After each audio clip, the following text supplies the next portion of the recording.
નમસ્કાર વિદ્યાર્થી મિત્રો, 12 સાયન્સ ભૌતિક વિજ્ઞાન ચેપ્ટર નંબર 3 પ્રવાહ વિદ્યુત આપણે ભણી રહ્યા છીએ. તમને ખબર જ છે તે આજે છે સેશન નંબર 5. આજે એક જ ટોપિક આપણે ભણવાનો છે, ઇલેક્ટ્રોનની ડ્રિફ્ટ ગતિ અને અવરોધકતાનો ઉદ્ગમ. બરાબર, તો ટોપિક છે ઇલેક્ટ્રોનની ડ્રિફ્ટ ગતિ અને અવરોધકતાનો ઉદ્ગમ. તો આપણે જોઈશું કે ઇલેક્ટ્રોનની ડ્રિફ્ટ ગતિ એટલે શું. પહેલો પ્રશ્ન છે, ઇલેક્ટ્રોનની ડ્રિફ્ટ ગતિ અને ડ્રિફ્ટ વેગ સમજાવો. ઇલેક્ટ્રોન છે ને ડ્રિફ્ટ ગતિ એટલે શું, ડ્રિફ્ટ વેગ એટલે શું, એની આપણે માહિતી મેળવવાની છે. ઓકે, તો એની પહેલાં તો આપણે આગળના સેશનોમાં આવું ભણી ગયા હમણાં કે ધારો કે એક વિદ્યુત ક્ષેત્ર છે, એ વિદ્યુત ક્ષેત્રમાં મેં ધારો કે ઇલેક્ટ્રોનને મૂક્યો. કેવો ઇલેક્ટ્રોન? તો કે મુક્ત ઇલેક્ટ્રોન. બરાબર, એ મુક્ત ઇલેક્ટ્રોન મૂક્યો તેની ઉપર ક્ષેત્રની વિરુદ્ધ દિશામાં બળ લાગશે. એ બળ લાગશે F બરાબર E ગુણ્યા E. મૂલ્ય ખાલી લખ્યું F બરાબર ma. તો એનો પ્રવેગ આવશે E બાય m. આ એનો પ્રવેગ થઈ જશે. બરાબર, ચલો ઇલેક્ટ્રોનનો વીજભાર અચળ, ક્ષેત્ર આપણે સમાન લીધું, અચળ લીધું છે. દળ ઇલેક્ટ્રોનનું અચળ, એનો મતલબ કે આ પ્રવેગ કેવો છે? અચળ. તો ટૂંકમાં એમ કહેવાય કે ઇલેક્ટ્રોન અચળ પ્રવેગ સાથે ગતિ કરે છે. ક્યારે? મુક્ત અવકાશમાં મૂકેલો હોય તો. મુક્ત અવકાશમાં કે માત્ર ને માત્ર એક ઇલેક્ટ્રોન જ હોય, એક જ વિદ્યુતભાર હોય એમ. બરાબર, ફ્રી સ્પેસ છે, આખું ફ્રી સ્પેસ છે, મુક્ત અવકાશ છે, ઇલેક્ટ્રોન જ છે, ઇલેક્ટ્રોનના ક્ષેત્રમાં મૂક્યો છે. એ ગતિ કર્યા રાખે, એના વેગમાં સતત વેગ જે છે એ શું થશે? સતત વધારો જ થયા રાખે. બરાબર, વધે વધે વધે વધે વેગ વધતો જ જાય. બરાબર, પણ હવે ચર્ચા આપણે કરીએ છીએ કે વાહકમાં વિદ્યુત ભારની ગતિ, વાહક જે છે એમાં વિદ્યુત ભારની ગતિ એ સંપૂર્ણપણે પ્રવેગી નથી. વાહકમાં વિદ્યુત ભારની ગતિ એ સંપૂર્ણપણે પ્રવેગી નથી, પરંતુ તે સમયથી સ્વતંત્ર એવા સરેરાશ વેગથી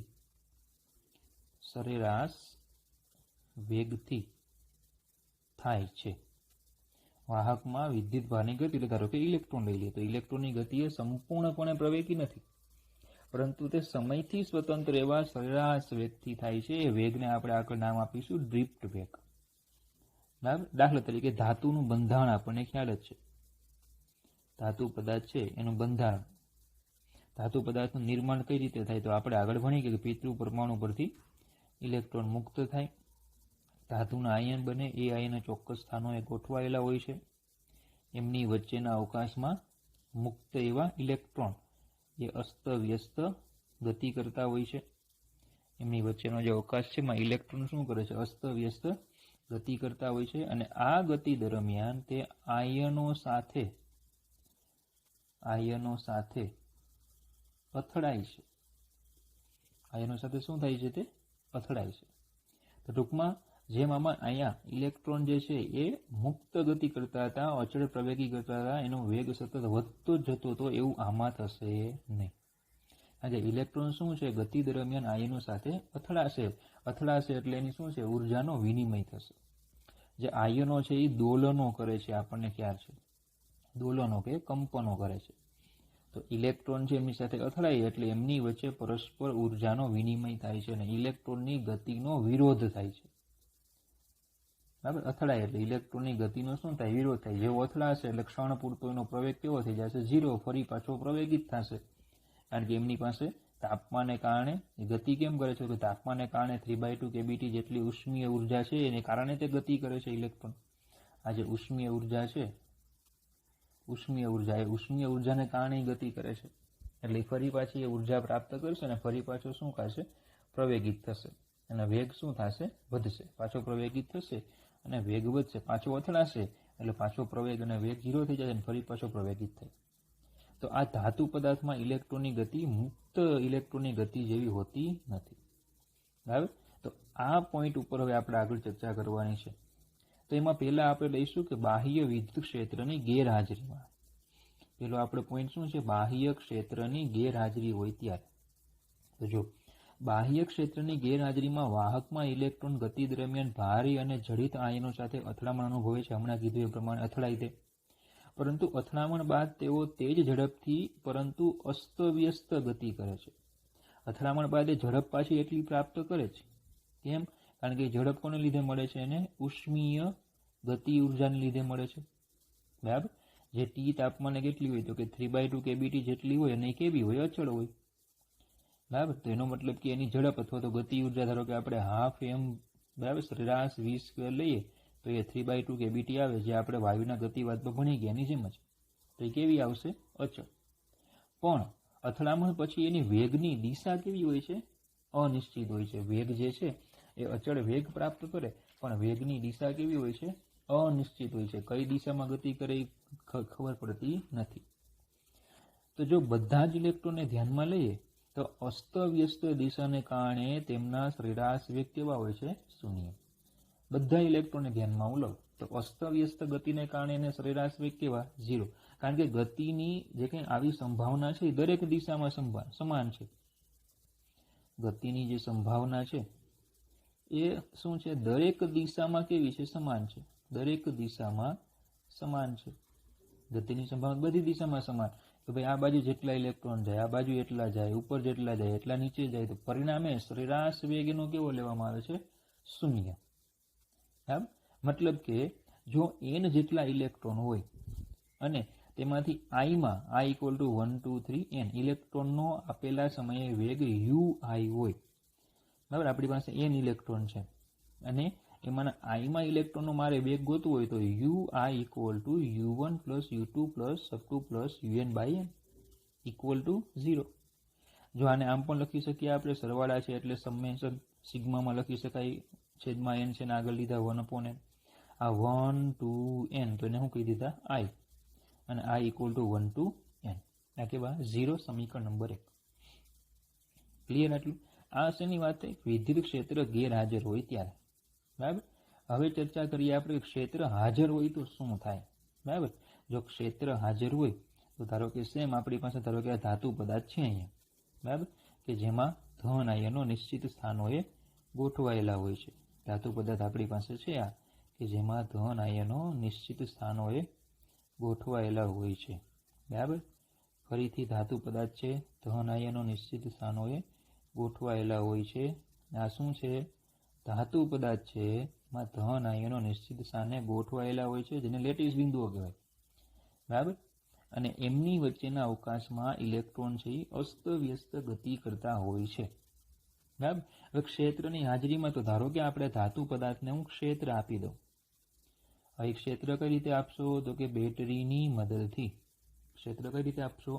બેટરીની મદદથી. તો ધારો કે બેટરીનો અહીંયા હું ઋણ ધ્રુવ જોડી દઉં, અહીંયા બેટરીનો ધન ધ્રુવ જોડી દઉં, એટલે ક્ષેત્ર ઉત્પન્ન થશે પ્લસથી માઇનસ. આ દિશામાં ક્ષેત્ર ઉત્પન્ન થશે. બરાબર. અહીંયા ધન ધ્રુવ જોડીએ, ત્યાં ઋણ ધ્રુવ જોડીએ તો ક્ષેત્ર ઉત્પન્ન થશે. ને ક્ષેત્રને કારણે હવે શું થશે કે ઇલેક્ટ્રોન ઉપર ક્ષેત્રની વિરુદ્ધ દિશામાં બળ લાગશે. એટલે કે જે ઇલેક્ટ્રોન છે એ ઇલેક્ટ્રોન આ દિશામાં બળ અનુભવશે. ઇલેક્ટ્રોન જે છે એની પર આ દિશામાં બળ લાગશે. બોલો, ખબર પડે? બરાબર. ચાલો, હવે એની ઉપર બળ લાગશે. બળ લાગશે એટલે પ્રવેગિત થશે. કેટલું બળ લાગશે? તો કે ઇલેક્ટ્રોન પર લાગતું બળ F = -e જેટલું હોય. બરાબર. કયું સૂત્ર લીધું? F = QE. માં ઇલેક્ટ્રોનનો વીજભાર ઋણ એટલે -e. F = ma લેવાય તો આવશે -e. તો પ્રવેગ A = -e/m. બોલો, ખબર પડે? બરાબર. તો જો પેલા આટલું ધ્યાનથી આપો, પછી જે આકૃતિમાં ઘણું બધું સમજવાનું છે. તો બાહ્ય વિદ્યુત ક્ષેત્રને કારણે ઇલેક્ટ્રોન શું થાય? પ્રવેગિત થાય. ચલો, ફરી પાછું એની પર અહીંયા બળ લાગશે -e, કારણ કે F = QE. ચલો, F = ma એટલે -e. તો પછી પ્રવેગ આવી જશે A = -e/m. આને હું કહી દઉં સમીકરણ નંબર 2. બરાબર. જ્યાં -e એટલે ઇલેક્ટ્રોન પરનો વીજભાર અને m એટલે ઇલેક્ટ્રોનનો દર. હવે સમજો કે આજે પ્રવેગ તો આવ્યો, પ્રવેગિત તો થાય. ઇલેક્ટ્રોન આટલા પ્રવેગથી શું થશે? પ્રવેગિત થાય. પણ અથડાય, જેવા અથડાય એટલે પ્રવેગ કેવો થઈ જશે? 0. હમણાં આપણે આગળ ચર્ચા કરી ગયા. આટલા પ્રવેગથી પ્રવેગિત થાય, પણ આ પ્રવેગને સતત એક ધારો મળવાનો નથી. પ્રવેગિત થાય, અથડાય એટલે પ્રવેગ કેવો થઈ જાય? 0. ફરી પાછા પ્રવેગિત થાય, ફરી પાછા અથડાય, પ્રવેગ કેવો થઈ જાય? 0. તો આમ ઇલેક્ટ્રોન પેલા શૂન્ય અવકાશ ફ્રી સ્પેસ, બરાબર, એમાં જે ઇલેક્ટ્રોન સંપૂર્ણ પ્રવેગી ગતિ કરતા હતા એવી ગતિ અહીંયા થશે નહીં. આ પ્રવેગ કેવો હશે? ક્ષણ પૂરતો હોય. કેવો હોય? ક્ષણ પૂરતો. પ્રવેગ મળે પણ કેવો મળે? ને ક્ષણ પૂરતો મળે. બરાબર, પ્રવેગિત થાય, અથડાય, પાછો પ્રવેગ 0, પાછા પ્રવેગિત થાય, અથડાય, પાછા પ્રવેગ 0. બરાબર. તો ઉપયુક્ત પ્રવેગને લીધે આઈમાં ઇલેક્ટ્રોનનો વેગ UI થી VI, UI થી એનો વેગ કેટલો? VI થાય છે. પ્રવેગિત થયા, ધારો કે પ્રવેગિત થયા, બરાબર, ધારો કે એનો વેગ UI થયો, તો UI થી વેગ કેટલો થાય છે? VI. બરાબર. તો આ VI વેગ કેટલો આપણે જાણીએ. તો ચલો, V બરાબર U પ્લસ AT સમીકરણ આપણે લઈએ તો VI બરાબર UI પ્લસ AIT. ચલો, એ જે છે એની આપણે ધારો કે કિંમત મૂકી દઈએ. હવે બીજું કે પ્રવેગ તો અચળ છે એટલે આવશે વેક્ટર A TI. આઈમાં કણ માટેનો વેગ UI થી VI થવા માટે લાગતો સમય એને હું કહી દઉં TI. બરાબર. ચાલો, સમીકરણ 2 માંથી પ્રવેગની કિંમત મૂકીએ એટલે VI બરાબર UI minus EE/m into TI, સમીકરણ નંબર 3. બરાબર. તો તમને જ્યાં TI તમને કીધું, TI એટલે શું છે? TI એટલે કે ઇલેક્ટ્રોનનો વેગ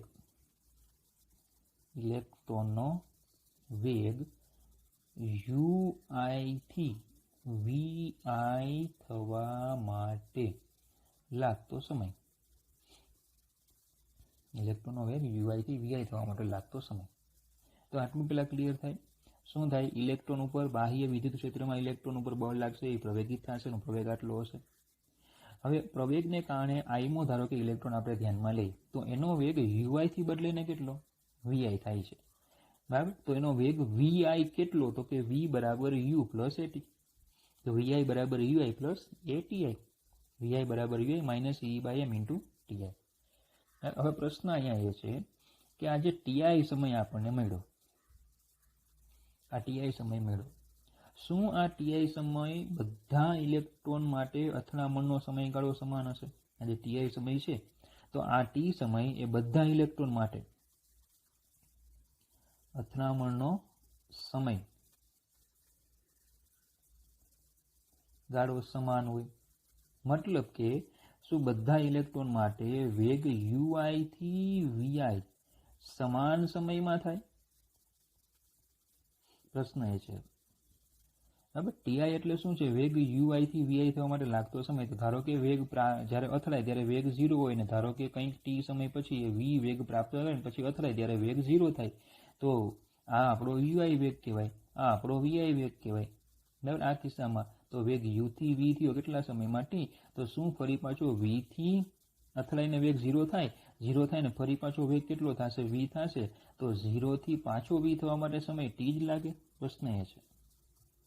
બરાબર. તો ટૂંકમાં એક અથડામણ થઈ પછી બીજું અથડામણ થાય તો વેગ ટૂંકમાં બધા ઇલેક્ટ્રોન માટે વેગ UI થી VI થવા માટે સમાન સમય જ લાગે. બધા ઇલેક્ટ્રોન માટે ધારો કે UI જે છે એ 3 મીટર પર સેકન્ડ છે, UI વેગ છે એ 3 મીટર પર સેકન્ડ છે, VI વેગ છે એ 5 મીટર પર સેકન્ડ છે. તો શું બધા ઇલેક્ટ્રોન 3 થી 5 વેગ એક જ સરખા સમયમાં પ્રાપ્ત કરે કે અલગ અલગ? પ્રશ્ન એ છે. બરાબર. તો ચાલો હવે ચર્ચા એની છે. તો ઇલેક્ટ્રોન્સ વચ્ચેની અથડામણો નિયમિત સમયગાળે થતી નથી. આ અથડામણ નિયમિત સમય નથી થતી કે બધા ઇલેક્ટ્રોન એક જ સરખા સમયે અથડાય, પણ અસ્તવ્યસ્ત સમયગાળે થાય છે. દાખલા તરીકે ધારો કે એક ઇલેક્ટ્રોન અહીંયા અથડાણો, બરાબર, પછી ત્યાંથી ગતિ કરે અહીંયા અથડાય, ધારો કે અહીંયા ગતિ કરે અહીંયા અથડાઈ ગયો, ધારો કે કોઈ અહીંયા સુધી ગતિ કરે પછી અથડાય, કોઈ આટલામાં ગતિ કરે પછી અથડાઈ ગયું. ટૂંકમાં એક જ ઇલેક્ટ્રોન છે, એક ઇલેક્ટ્રોન છે અહીંયાથી અહીંયા અથડાણો, પછી અહીંયા, પછી બહુ વાર લઈ ગઈ અથડાવા માટે, પછી તરત અથડાઈ ગયો, બરાબર, પાછો અહીંયા અથડાણો.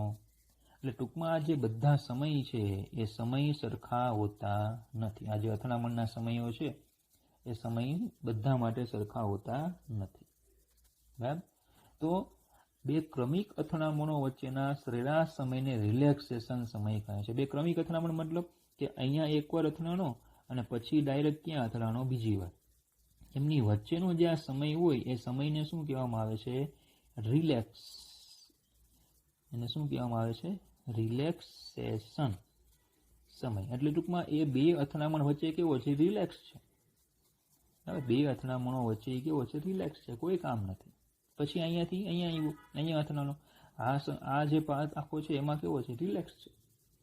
તો બે ક્રમિક અથડામણો વચ્ચેનો કેવો સમય લેવાનો છે? સરેરાશ. કેમ સરેરાશ? કારણ કે આ સમય ફિક્સ હોતો નથી, એટલે કેવો સમય લેવાનો? સરેરાશ. એને કહેવાય રિલેક્સેશન સમય. આ રિલેક્સેશન સમયને આપણે ટો વડે દર્શાવીએ તો સરેરાશ ટીઆઈ બરાબર ટો. બરાબર? એટલે કે ટો એટલે શું થશે? ટો એટલે જેટલા પણ સમય હોય તો કે T1 T2 up to Tn upon n. બરાબર? તો ધારો કે આ સમય જે છે આપણે લઈએ કે ધારો કે આ 2 સેકન્ડ છે, અહીંયા 3 સેકન્ડ છે, આ ધારો કે 5 સેકન્ડ છે, આ ધારો કે અહીંયા બરાબર 4 સેકન્ડ છે. બરાબર? એટલે ધારો કે આપણે સમય ધ્યાનમાં લઈએ તો પછી રિલેક્સેશન સમય શું આવશે? તો કે 2 + 3 + 4 + 5 ભાગ્યા 4 એટલે એ થઈ જશે 3.5. તો કેટલાક સમય કેવા હોય? સરેરાશ સમય કરતા કેવા હશે? નાના હશે. ધારો કે 2 છે તો 3.5 થી કેવો? નાનો. બરાબર? એટલે કે આ જે સમય છે એ ટો કરતા કેવો છે? નાનો છે. આ 3 તો કે ટો કરતા કેવો છે? નાનો છે. આ 5 તો કે ટો કરતા કેવો છે? વધુ છે. આ 4 તો ટો કરતા કેવો છે? વધુ છે. ટૂંકમાં અથડામણ જે છે એમના જે સમયો હોય એ સરેરાશ કરતા અમુક વધારે પણ હોઈ શકે અને ઓછા પણ હોઈ શકે. તો રિલેક્સેશન સમય કોને કહેવાય? ખબર પડે. બે ક્રમિક અથડામણો વચ્ચેના સરેરાશ સમયને રિલેક્સેશન સમય કહેવાય. આ બે ક્રમિક અથડામણો છે એમની વચ્ચેનો જે આ સમય હોય એમાં ઇલેક્ટ્રોન રિલેક્સ હોય એટલે એને કહેવામાં આવે રિલેક્સેશન સમય. પણ સરેરાશ કેમ લેવો પડે? કારણ કે આવી ઘણી બધી અથડામણો હોય અને અથડામણોમાં એ ઇલેક્ટ્રોનનો બરાબર પથ જે છે એનો સમય જે છે એ સમાન હોતો નથી. બરાબર? જેમ આપણે સરેરાશ મુક્ત પથ લઈએ, તમને જો ખ્યાલ હોય તો આને આપણે કહેતા મુક્ત પથ. વાયુના ગતિવાદમાં આપણે શું કહેતા? મુક્ત પથ. બે ક્રમિક અથડામણો વચ્ચેના સમયમાં ઇલેક્ટ્રોન જે અંતર કાપે એને મુક્ત પથ કહેતા, પણ પછી લેતા આપણે શું? સરેરાશ મુક્ત પથ. કેમ? તો કે એ પથ સમાન હોતો નથી. ક્લિયર? તો ચલો ટીઆઈ બરાબર સરેરાશ ટીઆઈ બરાબર ટો, સમીકરણ નંબર 4. તો હમણાં કીધું એ પ્રમાણે આપેલ સમયે અમુક ઇલેક્ટ્રોન ને ટો કરતા વધારે જ્યારે અમુક બરાબર ટો કરતા વધારે જ્યારે અમુક ઇલેક્ટ્રોનને ટો કરતા ઓછો સમય પસાર કર્યો હશે. જેમણે આપણે કીધું એ પ્રમાણે અમુકને ટો કરતા વધારે સમય થયો હશે તો અમુકને ટો કરતા ઓછો સમય થયો હશે. બોલો ખબર પડે? તો આપેલ સમય અમુક ઇલેક્ટ્રોનને ટો કરતા વધારે સમય હોય, અમુક ઇલેક્ટ્રોન માટે ટો કરતા ઓછો સમય હોય. ક્લિયર? તો ચાલો ફાઇનલી શું થયું કે ક્ષેત્રને કારણે ઇલેક્ટ્રોનની ઉપર બળ લાગે અને ઇલેક્ટ્રોન જે છે એ અથડામણો કરે, એને કંઈક પ્રવેગ મળે છે, એને આટલો પ્રવેગ મળે છે. કઈ દિશામાં મળશે? ક્ષેત્રની વિરુદ્ધમાં. તો ધારો કે સમજો કે ભાઈ અથડામણ ક્ષેત્ર નથી, ક્ષેત્ર ન હોય ત્યારે ધારો કે કોઈ મારી પાસે એક ઇલેક્ટ્રોન છે એ કંઈક ધારો કે આ રીતે ગતિ કરે છે. ક્ષેત્ર નથી, ધ્યાન રાખજો, ક્ષેત્ર નથી. ઇલેક્ટ્રોન જે છે એ કંઈક આ રીતે ધારો કે ગતિ કરે છે. બરાબર? એ જે ઇલેક્ટ્રોન છે એ થી બી સુધી જાય છે. એ થી બી સુધી જાય છે. અમે મારી રીતે પથ દોર્યો છે, અહીંયા તમને આકૃતિમાં પણ આપ્યો છે. એ થી બરાબર આ જે બોલ્ડ કર્યું છે તે બ્લુ કલરની લાઈન બતાવે છે. એ થી ક્યાં જાય છે? બી. ક્યારે? ક્ષેત્રની ગેરહાજરીમાં. ટૂંકમાં એ બી જે છે એ શું છે? ક્ષેત્રની ગેરહાજરીમાં માર્ગ છે. ક્ષેત્રની ગેરહાજરીમાં એનો માર્ગ છે. હવે ક્ષેત્રને કારણે શું થાય છે? ઇલેક્ટ્રોનની ઉપર બધા ઉપર આ દિશામાં બળ લાગશે. બળ લાગશે એટલે ક્ષેત્રની વિરુદ્ધમાં ઢસડાય. બળ લાગે એટલે શું થશે? તે ક્ષેત્રની વિરુદ્ધમાં ઢસડાશે અને ઢસડાવાને કારણે હવે શું થશે? બધા ઇલેક્ટ્રોન એ ક્ષેત્રની વિરુદ્ધમાં ઢસડાશે. ઇલેક્ટ્રોન શું થશે? ક્ષેત્રની વિરુદ્ધમાં ઢસડાશે અને એનો માર્ગ હવે કેવો થઈ જશે? અહીંયા જે બ્લુ કલરનો મેં દોર્યો એ પ્રમાણે માર્ગ થઈ જશે એ બી ડેશ. તો સેમ અહીંયા જે ડોટેડ લાઈન છે એ શું છે? ક્ષેત્રને કારણે ઇલેક્ટ્રોનનો માર્ગ બતાવ્યો છે. પેલો માર્ગ કયો હતો?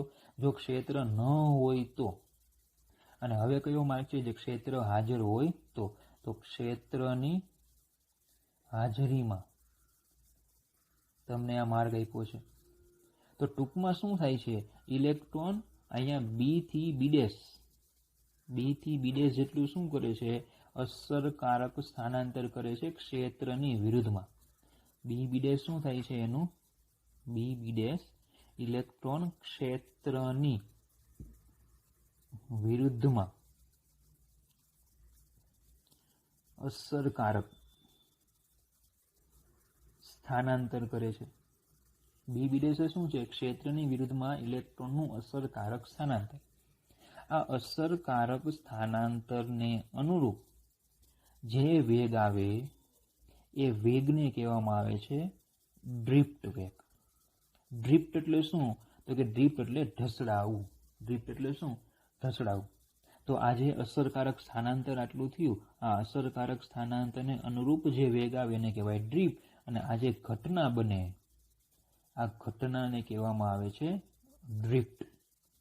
વેગને કહેવાય ડ્રિફ્ટ વેગ, જે સ્થાનાંતર કરે એને કહેવાય અસરકારક સ્થાનાંતર, અને એને અનુરૂપ જે વેગ આવે ડ્રિફ્ટ વેગ, અને ઘટનાને નામ આપવામાં આવે છે ડ્રિફ્ટ. બોલો, ખબર પડે? તો ચલો, આ તો આપણે એક જ ઇલેક્ટ્રોન માટે વાત કરી ને, કે ભાઈ આ એક ઇલેક્ટ્રોન છે, બરાબર, ગ્રીન કલરનો છે, એ ક્ષેત્રની ગેરહાજરીમાં માર્ક છે. બ્લુ કલરનો છે, એ ક્ષેત્રની હાજરીમાં માર્ક છે. તો ક્ષેત્રને કારણે તેનું અસરકારક સ્થાનાંતર બી થી બી ડેશ થાય. આ એક ઇલેક્ટ્રોન. પણ વાહકમાં એક ઇલેક્ટ્રોન છે? ના, વાહકમાં તો અસંખ્ય ઇલેક્ટ્રોન છે. તો બધા ઇલેક્ટ્રોન આ જ રીતે ક્ષેત્રની વિરુદ્ધ દિશામાં શું કરશે? અસરકારક સ્થાનાંતર કરશે. એટલે બધા ઇલેક્ટ્રોન માટે આપણને વેગ વીઆઈ નું સૂત્ર મળશે. બધા માટે વેગ વીઆઈ મળશે. તો જો બધા ઇલેક્ટ્રોનને આપણે ધ્યાનમાં રાખીએ તો આપણે શું કરવું પડશે? બધા ઇલેક્ટ્રોનને જો ધ્યાનમાં રાખીએ તો આપણું જે આ સૂત્ર છે એનું શું લેવું પડશે? સરેરાશ. એટલે બધા ઇલેક્ટ્રોનને સાંકળી લઈએ, બરાબર. તો બધા ઇલેક્ટ્રોનને ધ્યાનમાં લેતા તેમનો સરેરાશ વેગ સમીકરણ 3 પરથી મળે. તો ચલો, કઈ રીતે મળશે? સમીકરણ 3 પરથી સરેરાશ વેગ કઈ રીતે મળશે? અને એ સરેરાશ વેગ એટલે જ ડ્રિફ્ટ વેગ. એ સરેરાશ વેગ એટલે જ કોણ? ડ્રિફ્ટ વેગ. તો વીડી બરાબર સમીકરણ 3 નું શું લેવાનું છે? સરેરાશ. બરાબર. તો ચલો, સમીકરણ 3 જે છે એનું સરેરાશ લઈએ તો સમીકરણ 3 હતું સરેરાશ vector UI minus E by M સરેરાશ વેક્ટર ટીઆઈ. બરાબર. જો અહીંયા સરેરાશ, આમાં શું કરવાનું? સરેરાશ એડ કરવાનું. તો સરેરાશ વીઆઈ બરાબર સરેરાશ UI minus E by M into સરેરાશ ટીઆઈ. પણ સમીકરણ નંબર 1 જે આપણે ભણ્યા, સરેરાશ યુઆઈ કેવો થાય છે? એ તો 0. અને સમીકરણ નંબર 3 જે હમણાં આપણે લીધું, બરાબર, સમીકરણ 4 જે લીધું સરેરાશ ટીઆઈ એટલે શું થાય? તો એ બંને સમીકરણનો જો આપણે આમાં ઉપયોગ કરીએ કે ભાઈ આ તો 0 અને આના બરાબર શું? તો કારણ કે સમીકરણ નંબર 1 અને 4, એટલે આ થઈ જશે minus E by M into two. Minus E by M into two. તો આ થઈ ગયું ડ્રિફ્ટ વેગનું સૂત્ર. બરાબર. આને કહી દઈએ આપણે સમીકરણ નંબર 5. તો ચલો, વેક્ટર વીડી એટલે કીધું એ પ્રમાણે શું કહેવાય એને? ડ્રિફ્ટ વેગ. અને ડ્રિફ્ટ વેગ એટલે શું? તો કે ક્ષેત્રની હાજરીને કારણે ઇલેક્ટ્રોનના અસરકારક સ્થાનાંતર, જે તમને હમણાં વાત કરી મેં કહ્યું બી બી ડેશ, ઇલેક્ટ્રોનને ક્ષેત્રની હાજરીને કારણે ઇલેક્ટ્રોનના અસરકારક સ્થાનાંતરને અનુરૂપ વેગને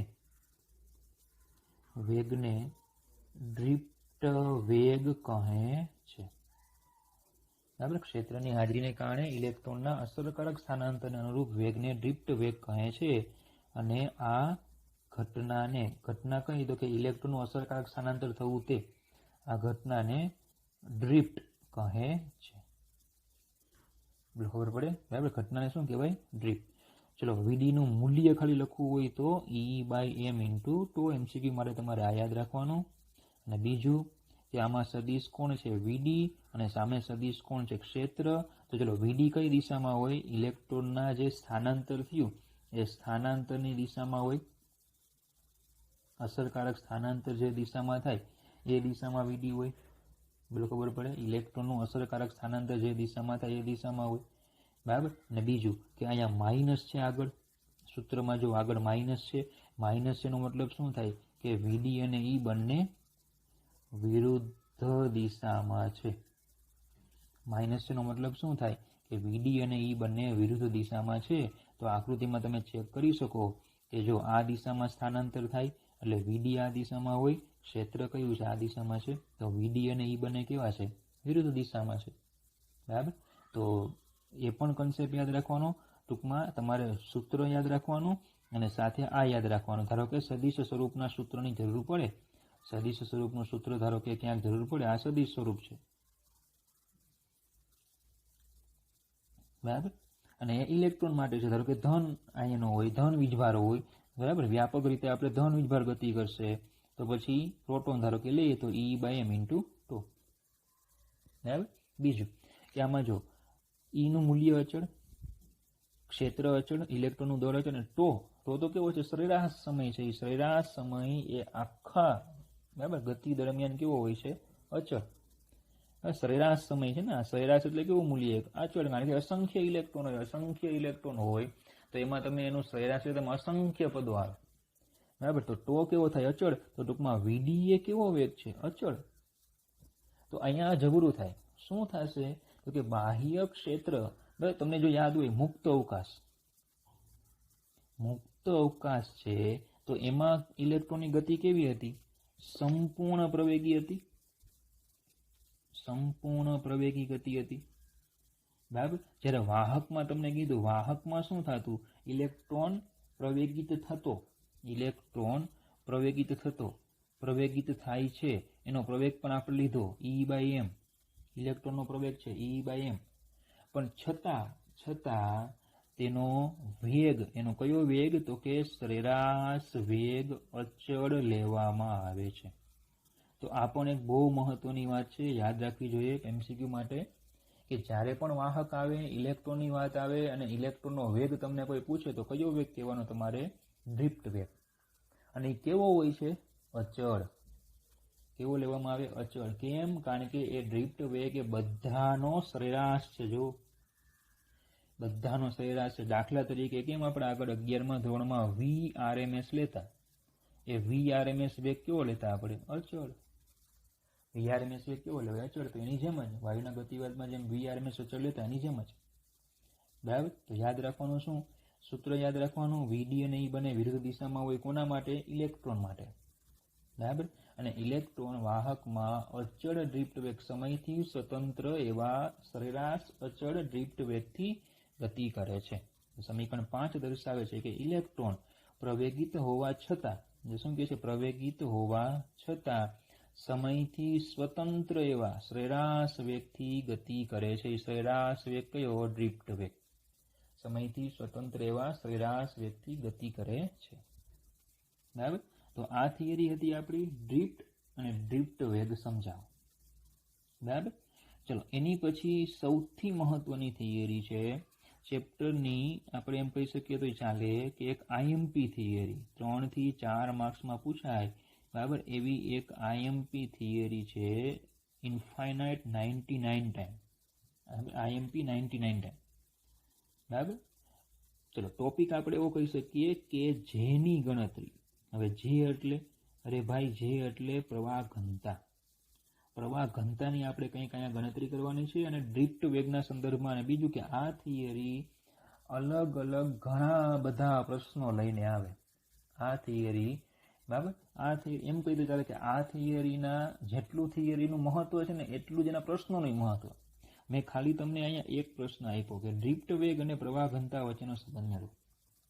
પણ આ થિયરીમાં ઘણા બધા એવા સૂત્રો છે કે જે તમને પરીક્ષામાં કહેશે કે ભાઈ આ સૂત્ર સાબિત કરો, ખબર પડે. તો એ બધું તમે આ થિયરી ઉપરથી સાબિત કરી શકશો. બરાબર. તો ઘણા બધા પ્રશ્નો છે આ થિયરીના. બરાબર. ઇન્ફાઇનાઇટલી કહી તો ચાલે. તો ડ્રિફ્ટ વેગ અને વિદ્યુત પ્રવાહ ઘનતા વચ્ચેનો સંબંધ. તો જો પેલા તો એક વાહક તમને આપ્યો છે. હવે આપણે ધન અહીંયા નથી દોરતા. બરાબર.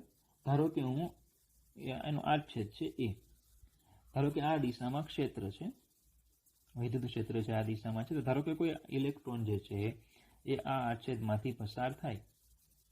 બરાબર. ઇલેક્ટ્રોન છે તો એ આડછેદમાંથી પસાર થાય અને ધારો કે અહીંયા પહોંચે. તો ધારો કે જે અંતર કાપે છે Δx. કેટલું અંતર કાપે છે, Δx. અચ્છા, ઇલેક્ટ્રોનનો વેગ કયો, તો કે vd. અને ધારો કે આ ડેલ્ટા એક્સ અંતર કાપવા માટેનો સમય છે ડેલ્ટા ટી, જે આ ડેલ્ટા એક્સ છે એ અંતર છે, અને વેગ કેટલો ઇલેક્ટ્રોન આપણે લેવાનો હંમેશા વીડી કેવો અચળ, અને અચળ વેગી ગતિ હોય તો વી બરાબર ડી બાય ટી, તો વીડી બરાબર delta X by delta T, તો ડેલ્ટા એક્સ શું થઈ જશે વીડી ડેલ્ટા ટી. તો આપણે એવું કહી શકીએ જો કે એક ધાત્વિક સુવાહકને ધ્યાનમાં લો. શું કરીએ છીએ આપણે? એક ધાત્વિક સુવાહક છે એને ધ્યાનમાં લેતા ડ્રિફ્ટને કારણે ઈને લંબ એવા કોઈ પણ ક્ષેત્રફળમાંથી વિદ્યુતભારનું ચોખ્ખું વહન થશે. બરાબર, કારણ કે ક્ષેત્ર છે ને, ક્ષેત્ર છે એટલે હવે કોઈ પણ આડછેદ તમે લો એટલે ઇલેક્ટ્રોન કોઈ ચોક્કસ દિશામાં ગતિ કરવાના. સુવાહકના અંદરના ભાગમાં એક સમતલીય ક્ષેત્રફળ એ છે. ધારો કે એક આખો મોટો સુવાહક છે, એમાં ક્ષેત્રફળ આપણે ધ્યાનમાં લઈએ, મોટો સુવાહક છે એનો એક ક્ષેત્રફળ ધ્યાનમાં લઈએ. ડ્રિફ્ટને કારણે ડેલ્ટા ટી જેટલા અતિ સૂક્ષ્મ સમયગાળામાં ક્ષેત્રફળની ડાબી બાજુ ડેલ્ટા એક્સ બરાબર વીડી ડેલ્ટા ટી જેટલા અંતરે રહેલા બધા જ ઇલેક્ટ્રોનના ક્ષેત્રફળમાંથી પસાર થાય. તો ધારો કે આપણે અહીંયા આ ક્ષેત્રફળ આ લઈએ, કેટલા અંતરે? આનાથી આ ક્ષેત્રફળથી ડેલ્ટા એક્સ અંતરે. તો ડેલ્ટા ટી સમયમાં જેટલા ઇલેક્ટ્રોન આમાંથી પસાર થાય બધા આમાંથી પસાર થવાના. કેટલું અંતર કાપે? ડેલ્ટા એક્સ એટલે કેટલું આવશે? વીડી ડેલ્ટા ટી. અંતર રહેલા બધા જ ઇલેક્ટ્રોનના ક્ષેત્રફળમાંથી પસાર થાય. તો ડેલ્ટા એક્સ લંબાઈના નળાકાર જે આખો બન્યો, એ નળાકારનું મારે કદ લખવું હોય તો કદ એટલે ક્ષેત્રફળ ગુણ્યા લંબાઈ. કદ એટલે ક્ષેત્રફળ ગુણ્યા લંબાઈ. એ કદને હું ડેલ્ટા વી કહી દઉં તો એ ગુણ્યા ડેલ્ટા એક્સ. તો ડેલ્ટા વી બરાબર શું આવશે? તો કે ક્ષેત્રફળે અને વી ડેલ્ટા એક્સ એટલે વીડી ડેલ્ટા ટી. બરાબર, ચાલો ધારો કે વાહકમાં એકમ કદ દીઠ મુક્ત ઇલેક્ટ્રોનની સંખ્યા n. ચલો, એકમ કદ દીઠ મુક્ત ઇલેક્ટ્રોનની સંખ્યા એટલે સંખ્યા ઘનતા. એકમ કદ દીઠ સંખ્યા એટલે સંખ્યા ઘનતા કેટલી છે? n. તો આપેલ આડછેદમાંથી ડેલ્ટા ટી સમય પસાર થતા ઇલેક્ટ્રોનની સંખ્યા કેટલી? તો સીધી વાત છે કે એકમ કદ દીઠ સંખ્યા n છે. બરાબર, એકમ કદ હોય તો સંખ્યા n, તો ડેલ્ટા વી કદ હોય તો સંખ્યા કેટલી? એને હું કેપિટલ n કહી દઉં તો n બરાબર શું થશે? n delta V. n, ચલો ડેલ્ટા વી કેટલા આવ્યા હતા અહીંયા? a વીડી ડેલ્ટા ટી, એટલે a વીડી ડેલ્ટા ટી. બોલો ખબર પડે? આ થઈ ગઈ ઇલેક્ટ્રોનની સંખ્યા. કેટલા? આ આડછેદમાંથી ડેલ્ટા ટી સમયમાં પસાર થતા ઇલેક્ટ્રોનની સંખ્યા મને મળી ગઈ. આપણે જવું છે પ્રવાહ તરફ. હવે દરેક ઇલેક્ટ્રોન E જેટલો વીજભાર ધરાવે, સંખ્યા મળી ગઈ. હવે વીજભાર ઇલેક્ટ્રોનનો કેટલો E હોય તો ડેલ્ટા ટી સમયમાં ક્ષેત્રફળમાંથી જમણી બાજુ પસાર થતો કુલ વિદ્યુતભાર કેટલો? એને ડેલ્ટા ક્યુ કહી દઉં, ડેલ્ટા ક્યુ ડેશ કહી દઈએ. તો ડેલ્ટા ક્યુ ડેશ બરાબર ક્યુ બરાબર એની, તો n માઇનસ E, એટલે minus n e a VD delta T. Q dash બરાબર શું થશે? n માઇનસ E, એટલે આવશે minus n e a VD delta T. બરાબર, હવે પણ રૈવાજિક પ્રવાહ તો ઇલેક્ટ્રોનની ગતિની વિરુદ્ધમાં હોય. જો આમાં મારે પ્રવાહ બતાવવો હોય તો આપણે ભણી ગયા હતા, ઇલેક્ટ્રોન જે દિશામાં ગતિ કરે એની વિરુદ્ધ દિશામાં પ્રવાહ હોય, તો ઇલેક્ટ્રોનની વિરુદ્ધ દિશામાં પ્રવાહ હોય. બરાબર, અને આ પ્રવાહ એટલે જાણે કે ધન વિદ્યુતભારની ગતિને કારણે છે. તો જો આપણે ધન વિદ્યુતભારને ધ્યાનમાં રાખીએ તો પછી અહીંયા આ રીતે લખાશે: રૈવાજિક પ્રવાહ વિદ્યુત ક્ષેત્ર E ની દિશામાં હોવાથી આડછેદમાંથી ડેલ્ટા ટી સમયમાં E ની દિશામાં પસાર થતો ધન વિદ્યુતભાર ડેલ્ટા ક્યુ એટલે માઇનસ ડેલ્ટા ક્યુ ડેશ એટલે કે પોઝિટિવ એમ. તો n e a VD delta T minus minus plus થઈ જશે. બરાબર, તો ટૂંકમાં શું છે? બંને છે સેમ જ. આ ઇલેક્ટ્રોનના સંદર્ભમાં પણ આપણે બેઝિકલી રિવાજ પ્રમાણે જવાનું. તો રિવાજ પ્રમાણે ધન વિદ્યુતભારને આપણે ધ્યાનમાં લેવાનો. તો આ ઋણ વિદ્યુતભાર ઇલેક્ટ્રોન ગતિ કરે તો આટલો ઋણ હોય, તો એની વિરુદ્ધમાં ધન વિદ્યુતભાર ગતિ કરે તો એટલો ધન હોય. બાકી નવું કશું નથી, ખાલી આગળ માઇનસ મૂકાતે જ. બરાબર, તો ચલો રચાતો પ્રવાહ કેટલો થશે? તો કે I બરાબર delta Q by delta T. તો આવશે I બરાબર n e a VD delta T ના છેદમાં ડેલ્ટા ટી. તો I બરાબર n e a વીડી. તો પ્રવાહ ઘનતા જોતી હોય તો I બાય a. તો J બરાબર I એટલે n e a વીડી ના છેદમાં a. તો J બરાબર n e વીડી. આ થઈ ગઈ આપણી થિયરી. આપણે પ્રશ્ન આવો આપ્યો હતો કે ડ્રિફ્ટ વેગ અને પ્રવાહ ઘનતા વચ્ચેનો સંબંધ મેળવો. તો આ થઈ ગયો ડ્રિફ્ટ વેગ અને પ્રવાહ ઘનતા વચ્ચેનો સંબંધ. બરાબર. હજુ થોડુંક આપણે આગળ વધીએ તો હું એક અહીંયા બોક્સ બનાવું છું અને એને હું નંબર આપી દઉં છું એમ. કેમ? તો કે એમ. આને નંબર આપી દઈશ કે. તો એમ કેમ તમને ખબર પડી ગઈ કે. બરાબર. તો પ્રવાહનું સૂત્ર યાદ રાખવાનું છે, પ્રવાહ ઘનતાનું પણ યાદ રાખવાનું છે. બરાબર. એટલે એમ કે એ બે સૂત્રો આઈ અને જે. આઈનું યાદ રાખો, એ વડે ભાગો, જે આવી જાય. હવે બીજી વાત લઈએ કે વીડી બરાબર ઈ બાય એમ ઇન્ટુ ટુ. હમણાં ભણી ગયા આપણે. તો જેના સૂત્રમાં વીડી છે તો અહીંયા વીડીની કિંમત મૂકું તો શું આવશે? જે બરાબર, ચલો શું છે અહીંયા એની અને હવે વીડી છે તો આવશે E by M into two. એટલે થઈ જશે જે બરાબર એની square E by M into two. એની square E by M into two. બરાબર થઈ ગયું. અચ્છા, આવું સૂત્ર આપણે આગળ ભણી ગયા. જે બરાબર સિગ્મા ઈ ઓહમનો નિયમ સદિશ સ્વરૂપે. એ પ્રશ્નમાં તમને આવું સૂત્ર ભણાયું છે. તો આ પણ જે તો પણ એક કામ કરીએ, આ મૂલ્ય થઈ ગયું ને, આ મૂલ્યથી ચાલો સદિશ સ્વરૂપે લખવું હોય તો વેક્ટર જે બરાબર એની square by M into two. તો અદિશ જ છે. સદિશ કોણ છે? ક્ષેત્ર. પણ હવે ચેક કરવું પડે કે જે અને ઈ બંને કઈ દિશામાં છે. તો જો જે કઈ દિશામાં હોય? પ્રવાહની દિશામાં. એટલે જે આ દિશામાં છે. અરે ક્ષેત્ર પણ એ જ દિશામાં છે. ટૂંકમાં બંને એક જ દિશામાં છે એટલે પ્લસ જ આવશે. જો વિરુદ્ધ દિશામાં હોય તો આગળ માઇનસ આવે. એટલે આ થઈ ગયું મૂલ્ય. તો હવે આ બંનેને આપણે સરખાવી દઈએ તો આવું લખાશે, સૂત્ર આવી લખાશે N E square by M into two vector E બરાબર સિગ્મા વેક્ટર ઈ. ચલો ઈ કેન્સલ થાય એટલે આવી જાય સિગ્મા બરાબર એની સ્ક્વેર ટુ બાય એમ. એની સ્ક્વેર ટુ બાય એમ. ચલો આને પાછો નંબર આપી દઈએ આપણે એમ ડેશ.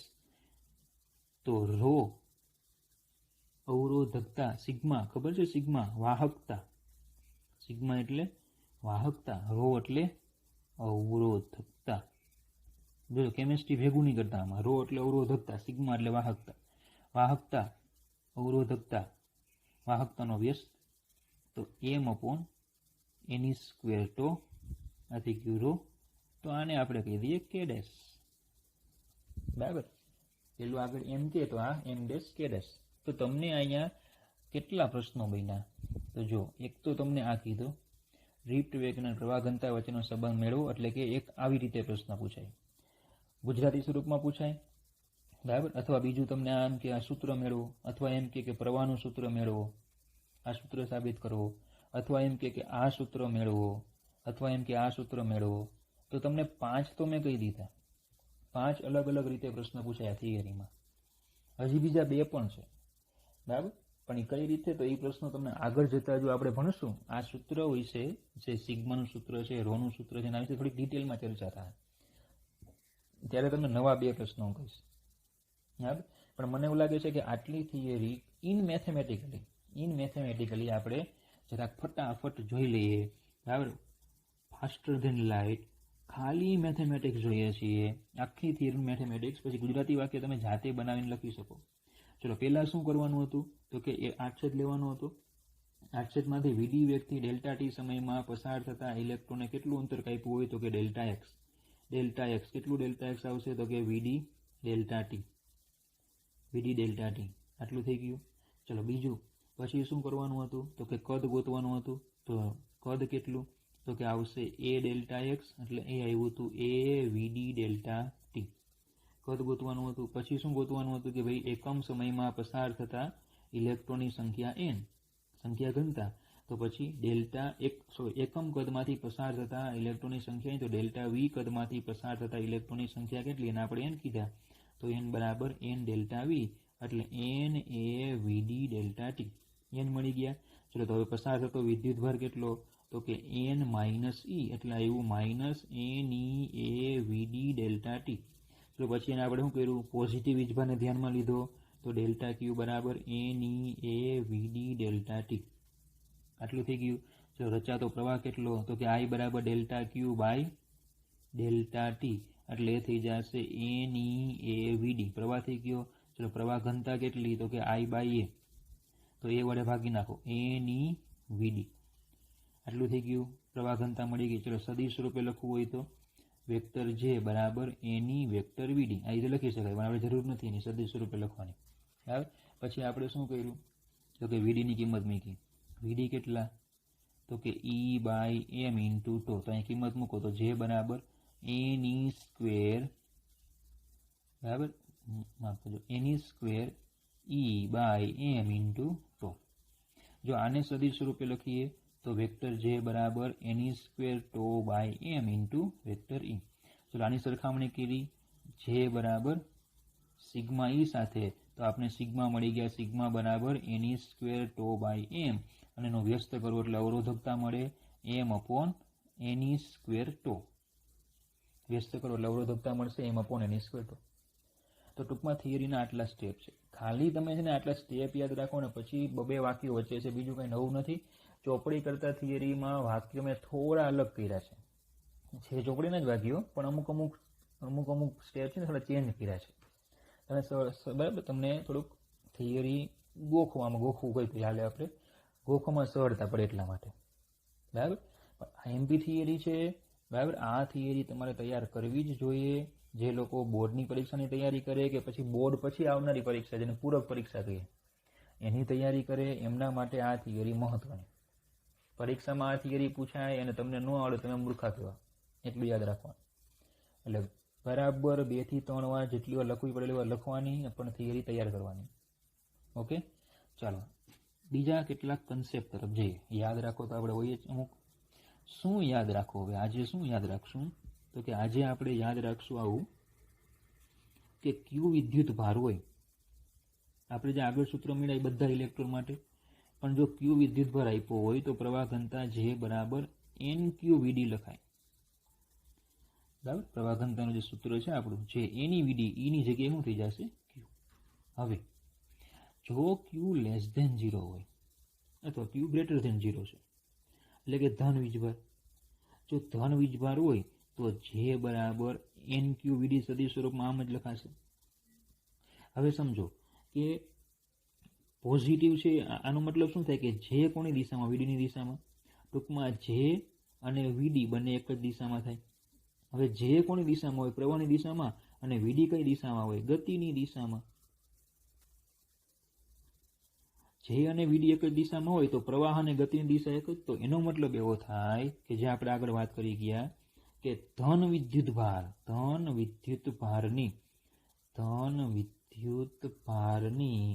ગતિની દિશામાં વિદ્યુત પ્રવાહ વહે છે. ચલો આ કયો પ્રવાહ એને કીધું આપણે રૈવાજિક પ્રવાહ. એને શું કહીએ છીએ આપણે રૈવાજિક પ્રવાહ. જે કોણે કીધેલું આવું તો કે બેન્જામિન ફ્રેન્કલિન એને આવું કીધેલું. તો બરાબર. તો હજુ સૂત્ર પ્રમાણે પણ આપણને એવું જ આ બધું મળે છે. હવે સમજો કે જો ક્યુ <0 એટલે કે ઋણ હોય તો પછી સૂત્ર આવું લખાશે સદિશ વાળું સૂત્ર હોય એટલે નિશાની ઋણ. બરાબર. વિદ્યુત ભારને નિશાની આપી બૂમો પાડીને કીધેલું. અમુક ઉપર પેજમાં લખ્યું છે ચેપ્ટર 1માં ઉપર હાંસિયામાં. સદિશ વાળું સૂત્ર હોય નિશાની આપવાની, એનો મતલબ કે વીડી અને જે આગળ શું આવ્યું માઇનસ આવ્યું તો વીડી અને જે બંને કેવા છે વિરુદ્ધ દિશામાં. વીડી અને જે બંને કેવા વિરુદ્ધ દિશામાં છે. વીડી કોની દિશામાં જે કોની દિશામાં હોય પ્રવાહની દિશામાં, વીડી કઈ દિશામાં હોય ગતિની વિરુદ્ધમાં ગતિની દિશામાં. એનો મતલબ કે I અને ગતિની દિશા બંને વિરુદ્ધ છે. તો સીધી વાત છે કે આપણે ભણી ગયા કે ઋણ વિદ્યુત ભારની ગતિની વિરુદ્ધ દિશામાં વિદ્યુત પ્રવાહ વહે છે. ઋણ વિદ્યુત ભારની ગતિની વિરુદ્ધ દિશામાં વિદ્યુત પ્રવાહ વહે છે જેને કહેવામાં આવે છે ઇલેક્ટ્રોન પ્રવાહ. જે તમને આગળ વિદ્યુત પ્રવાહની દિશા વખતે વાત કરી હતી. અને આની વાત કોને કરી તો કે જે થોમ્સને. બરાબર. તો આ પોઈન્ટ તમારે યાદ રાખવાના છે અમુક.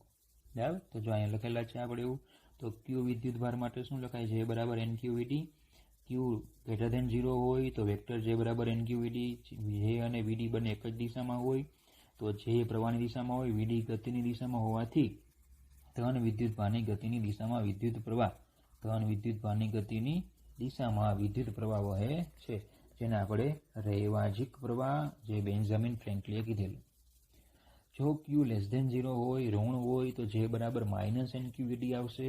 તો જે અને VD બંને વિરુદ્ધ દિશામાં હોય, જે પ્રવાહની દિશામાં હોય અને VD ગતિની દિશામાં હોવાથી ઋણ વિદ્યુતભારની ગતિની વિરુદ્ધ દિશામાં વિદ્યુત પ્રવાહ વહે છે. બરાબર, વિદ્યુત પ્રવાહ વહે છે.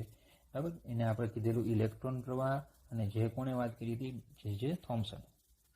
બરાબર, તો આજનું લેક્ચર છે એમાં આપણે આટલું જ રાખીશું. નેક્સ્ટ લેક્ચરમાં નવા ટોપિક સાથે મળીએ. ઓકે, હવે તમારે કમેન્ટ્સમાં આપણે દરેક વખતે ઓકે તો લખ્યો જ છો તમે, પણ કમેન્ટ્સમાં તમે એવું લખો કે વિડીયો તમને કેવો લાગ્યો. બરાબર, એની કમેન્ટ્સ મને એક વખત આપજો. આપણું જે આખું શેડ્યુલ ચાલે છે એ કેવું તમને લાગે છે. બરાબર, એવી કમેન્ટ્સ તમે આપજો. કોઈ સજેશન હોય તો મને પર્સનલ વોટ્સઅપ કરજો. Okay, thank you.